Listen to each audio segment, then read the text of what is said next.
দেশের জনপ্রিয় অভিনেত্রী তানজিন তিশা এক টকশোতে জানালেন মা হওয়ার ইচ্ছের কথা, কিন্তু এরপরেই তোলপাড় মিডিয়া পাড়া। সাংবাদিক জাওয়াদ নির্ঝর প্রকাশ করলেন তার 3টি ছবি, যা তিনি দাবি করেন তিশার গোপন সন্তানের। শুক্রবার রাতে একটি টেলিভিশন টকশোতে তানজিন তিশা সরল ভঙ্গিতে বলেন তিনি মা হতে চান। সেটি যেন হয়ে দাঁড়ালো বিতর্কের সূত্রপাত। এর কিছুক্ষণের মধ্যেই সাংবাদিক জাওয়াদ নির্ঝর ফেসবুকে শেয়ার করেন 3টি ছবি। দাবি করেন ছবিতে থাকা শিশু তিশারই সন্তান। তিনি লেখেন, সেলিব্রিটি হওয়ার পর মানুষ কি তার গর্ভের সন্তানকেও অস্বীকার করতে পারে? তিশা দাবি করেছে তার কোনো সন্তান নেই, কিন্তু এই ছবিগুলো প্রমাণ করে তিনি মিথ্যা বলছেন।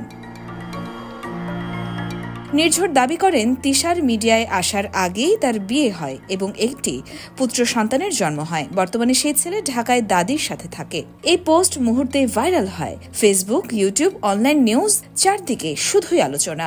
অবশেষে মুখ খুললেন তানজিন তিশা। সন্ধ্যায় নিজের ফেসবুক পোস্টে তীব্র ভাষায় জবাব দেন। তিশা লিখেন, যে ছবিগুলো ছড়ানো হয়েছে তা তিশার ভাগ্নের ছবি। কিছু অসভ্য মানুষ $20 নিউজের জন্য তার ব্যক্তিগত ছবি বিকৃত করেছে।